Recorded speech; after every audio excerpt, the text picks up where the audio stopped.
Boris has once again found himself at the centre of this scandal somehow. And the latest today, particularly good story on the front page of the Telegraph, although I know it's on a few others, is that he actually knew about Chris Pincher and these allegations long before this incident happened.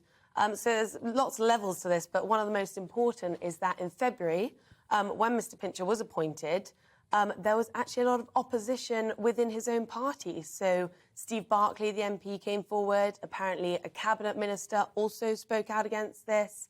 But most importantly, a senior whip, Craig Whitaker, ended up resigning in opposition to this.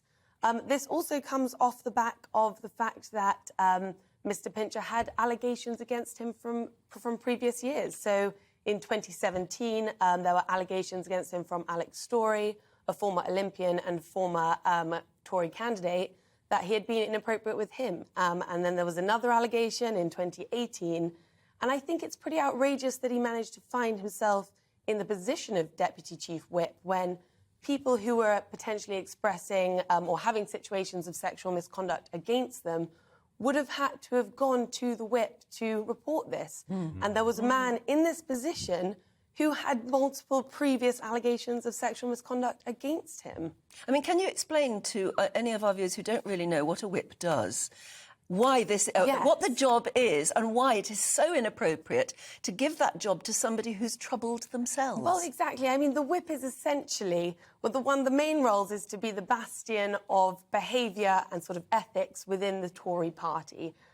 So that was what he was there to do, and yet on Wednesday night, as we saw, he was getting so drunk that he couldn't speak, he could barely walk, and he was having to be put in a taxi at 1 a.m. And then have multiple instances of people calling the Chief Whip to complain about his behaviour.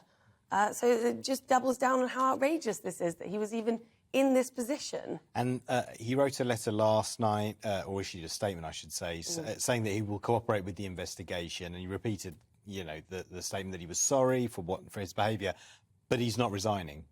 No, he's not resigning. And you said earlier that he's going to try and seek help for this. You know, that's a good thing, definitely, but it's too little too late in this situation. What I thought was particularly outrageous was that we had Neil Parish yesterday, the MP who was forced to resign over watching pornography in the House of Commons, not once but twice. He was coming out to say that there was a double standard here. I'm not quite sure how we've managed to get ourselves into a situation where the spectrum of scandals coming out is whether it's Neil Parish at one end watching pornography or Imran Khan at the other end, who has now been charged conviction for sexually assaulting a child, and how we've got this whole... I mean, frankly, none of them have the right to an opinion on this matter. Exactly. And I guess we should be very sure to make the point that the allegations against Chris Pincher are allegations, not of drunkenness, because he admitted to that. But the allegations of sexual misconduct are at the moment just allegations. But by the look of it, he has form on this sort of allegation. Yeah, exactly. And again, it's putting the Conservatives in another huge predicament where they're essentially going to be forced into having another by-election.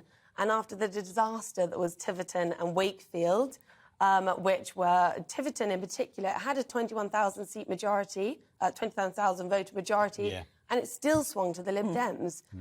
Right now we have Tamworth, which is Chris Pincher's seat, has a 19,000 majority.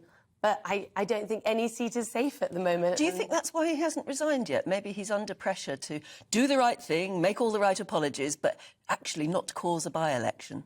I mean, potentially, but I think a by-election at this point is inevitable. You've got even councillors from within the Tamworth constituency calling for him to resign, asking him to do the honourable thing. You've got an investigation into him, which, from least of all the amount of eyewitnesses there were on the night, is most likely that he'll be found guilty of some sort of impropriety. One interesting and probably a question I even shouldn't ask, but I'm going to anyway, is if the allegations had been about him groping women, would his resignation be absolutely have had to happen like that? The fact that it's against men, honestly, is not seen as almost quite so important. I think the main reason why he has held on for so long is, in fact, because he is a devout Boris loyalist, and Boris does reward those people who are most loyal to him. We saw that first and foremost with Owen Paterson back in November last year.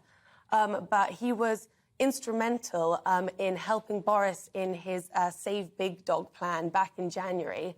And I think that this is Boris sort of, it took him so long to even suspend the whip. It took till Friday night, so I think that's why. Just very quickly, do you think that you've already said you think there will be a by-election? Are you talking about after the outcome of the investigation, or you think he'll just go before then? I expect that he will resign before then at this point, yes. So I imagine there will be a by-election, another one coming up very soon. Yeah. Doesn't fill you full of confidence, does it, at the moment?